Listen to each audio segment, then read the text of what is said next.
Hey guys, welcome back to the Cartoon History Channel. This is Facts Friday 129.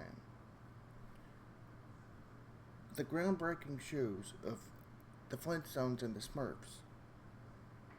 How they changed cartoon history forever, and in some ways, how those tropes in the original shows have gotten better.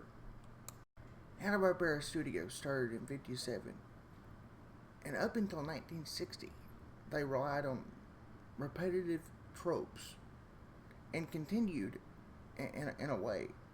But from 1960 to '66, they made the first adult animated primetime cartoon that was heavily relied on character development and a structured script and show.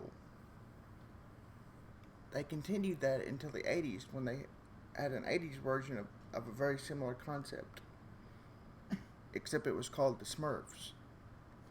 Their first show was The Flintstones. It was a satire of a famous '50s show called The Honeymooners. Now, although it was very dated and of the time, the men worked and the wives were the housekeepers.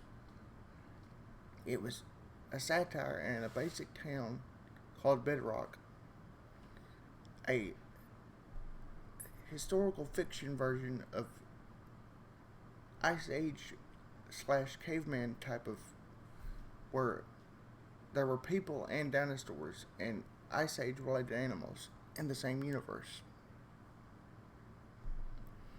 It was the very first structured show with structured, laid out characters like Barney and Fred, who worked at the quarry, rock quarry, and Betty and Wilma. They had different plots every episode, but they had a core development of story and core development of characters, and it wasn't repetitive. The one repetitive thing that show did was the walking cycles to cut costs. The background of the walking cycles were repetitive, but the show itself had a different episode every episode, and it wasn't a break like one segment and then another segment. It was also the first cartoon in history to have a full 22-minute episode each episode.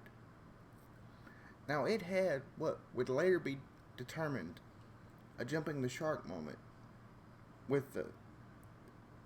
Now, I like the Pebbles and Bam Bam characters, but they were toning down the show later in season 3 with Pebbles and making it more family related, and then they added Bam Bam.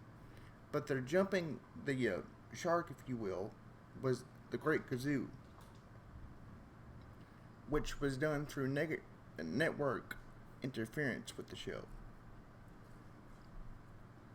Now, in the '80s, even though throughout the rest of the '60s and the '70s they relied heavily on that repetitive character redesign, like Alexander from Josie and the Pussycats was essentially Shaggy Rogers, and the Sebastian the cat was essentially the Wacky Races Muttley. Another show that they didn't do that in, and where it broke the mold of another modern cartoon that really set the tone for other modern cartoons, was the Smurfs. Now, the Flintstones also, previously in the '60s, had the great stories and the character driven, but it also had what they call Yellowface and things like that. The Smurfs had its good points and bad points too, like Gargamel, which was allegedly because they were copying right from the creator of the original Smurfs. It had some ethnic and anti-Semitic view of the way that they drew the Gargamel character, with a big nose and messy hair and the teeth. But that was not just Hanna-Barbera's fault. They were being too authentic to the original creation. But this second show in the '80s was a break away from their traditional rinse and repeat kind of thing that they usually do with the Hair Bear Bunch and Yogi Bear and Doss Butler and Don Messick. having the same group of characters from 1957 till the 80s. The Smurfs had a core development very similar to the Flintstones kind of concept in that way, except it was more fantasy and sci-fi based. They live in this magical realm of people or Smurfs that's kind of out by itself. They have a leader called Papa Smurf, very character driven. Other Smurf characters like Brainy Smurf and Jokey Smurf and Vanity Smurf and Cooker Smurf or Chef Smurf, Baby Smurf, they all have that's what they do, and they're very, very developed. Both of these shows take away even if you take away some of the bad ethnical jokes in modern cartoons, they set the tone for your Rocko's Modern Life, the Loud House, the modern shows that came after it, even The Simpsons. These two shows were your very first core development, well-developed shows that broke the mold of their traditional just making something up for a laugh for a 22-minute split of cartoons like they used to do in their original Saturday morning days. These two shows were their example of breaking the mold and how they were being evolutionary with cartoon history. That's it for today's video.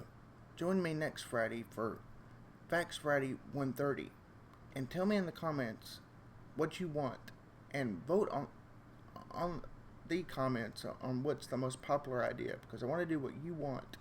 And if you want to know about my videos every Friday and Saturday at 3, make sure to subscribe and hit the bell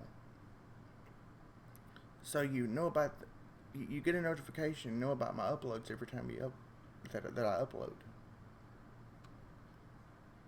And tell me what you think about this video, and if you like my channel, in the comments. But make sure to like and comment if you like the video.